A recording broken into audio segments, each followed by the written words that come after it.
keluarnya Nabi Yusuf dari dalam sumur. Suatu hari ada pedagang lewat dari kota Madian menuju negeri Mesir. Kebetulan waktu itu tersesat hingga sampai pinggiran sumur tempat diceburkannya Nabi Yusuf. Ketika itu melihat sumur, kemudian pedagang itu perintah temannya yang bernama Malik untuk menimba air dan membersihkan air supaya jadi bening. Malik kemudian mengulurkan tambang timbanya ke dalam sumur. Ketika Malik menarik tambang timba tersebut, tiba-tiba terasa berat. Kemudian Malik menengok ke bawah. Tiba-tiba ada bocah laki-laki yang sangat tampan, dan Malik terus menarik ke atas. Setelah sampai di atas kemudian dibersihkan, lalu ketahuan saudara-saudara Nabi Yusuf dan berkata, "Inilah anak yang baru saya beli tetapi melarikan diri. Kalau mau menggantikan dengan 20 dirham silakan dibawa." Kemudian Nabi Yusuf dibawa pedagang tersebut ke negeri Mesir.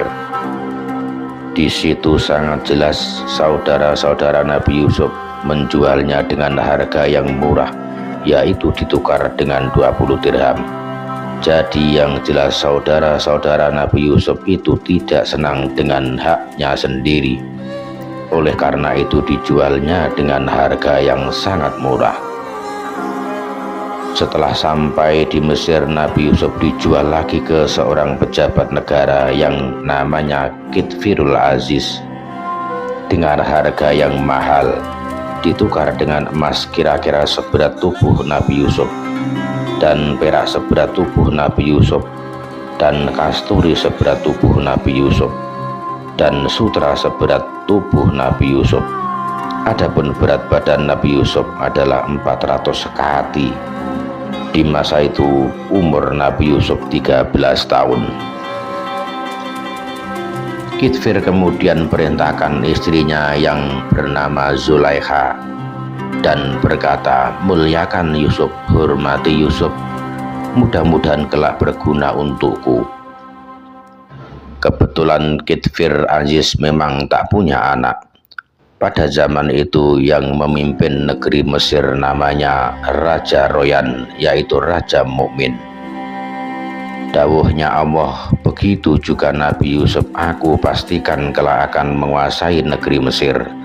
Aku beri pengertian untuk menerangkan impian, atau aku beri kemampuan menafsirkan mimpi. Adapun Allah itu zat yang menang dan kuasa segala sesuatu perkara. Adapun manusia itu banyak yang kurang paham. Walamma balagha asyuddahu atainahu hukman wa ilman wa kadzalika najzil muhsinin. Dan setelah dewasa dan sempurna akalnya, kami anugerahkan kepadanya hikmah atau kenabian dan pengetahuan, dan demikianlah kami memberi balasan kepada orang-orang yang berbuat baik. Nabi Yusuf bertempat tinggal satu rumah dengan Kitfir, yaitu suami Zulaikha. Nabi Yusuf adalah anak yang mempunyai paras tampan rupawan. Pada zaman itu tidak ada pemuda yang tampannya melebihi dia. Walaupun Nabi Yusuf itu pembantu belian dan Zulaikha itu majikannya, tetapi Zulaikha tertarik dengan ketampanannya dan baik hatinya. Semakin lama Zulaikha tak bisa menahan hasratnya kepada Nabi Yusuf.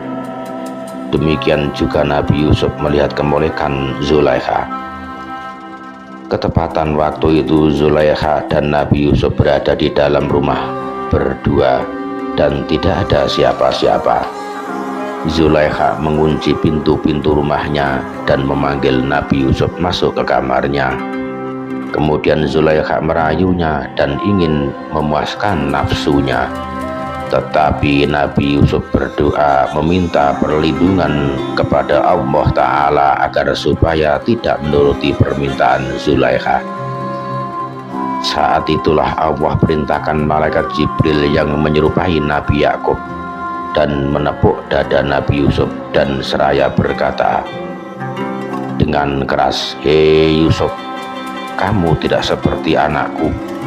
Seketika itu Nabi Yusuf gemetaran, merinding, keringat dingin bercucuran. Zulaikha pun masih memegang Nabi Yusuf. Nabi Yusuf berontak dan melarikan diri hingga baju bagian belakang robek atas tarikan dari Zulaikha.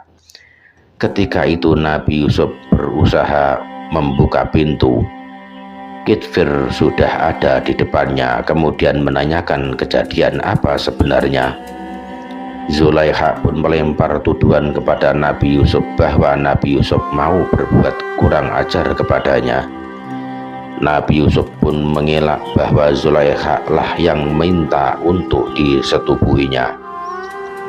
Di depan Kitfir keduanya saling berebut kebenaran. Di saat itu sedang ada seorang bayi dari sanak saudara Zulaikha. Atas kuasa Allah bayi tersebut bisa jadi saksi, dan atas izin Allah bayi tersebut bisa berbicara. Dan kata bayi tersebut, "Hei Kitfir, lihatlah Nabi Yusuf. Jikalau bajunya Nabi Yusuf yang robek bagian depan, itu artinya Nabi Yusuf yang punya niat jahat." Dan benar ucapan Zulaikha. Setelah melihatnya sendiri, ternyata baju Nabi Yusuf bagian belakang robek. Kemudian Kitfir mengambil kebijakan bila Nabi Yusuf tidak bersalah, dan jelas yang menarik tak lain adalah Zulaikha, dan diputuskan salah. Kemudian Kitfir meminta kepada Zulaikha untuk meminta maaf. "Wastaghfiri li dzambiki innaki kunti minal khaitin." Zulaikha, bertaubatlah kepada Tuhanmu atas perbuatanmu, karena ternyata sudah jelas bila kamu yang salah. Wa qala niswatun fil madinati amra'atul aziz turawidu fataha an nafsihi qad saghafaha hubban inna lanaraha fi dhalalim mubin. Dan wanita-wanita di kota berkata, istri Kitfir Aziz menggoda bujangnya untuk menundukkan dirinya kepadanya. Sesungguhnya cintanya kepada bujangnya itu adalah sangat mendalam.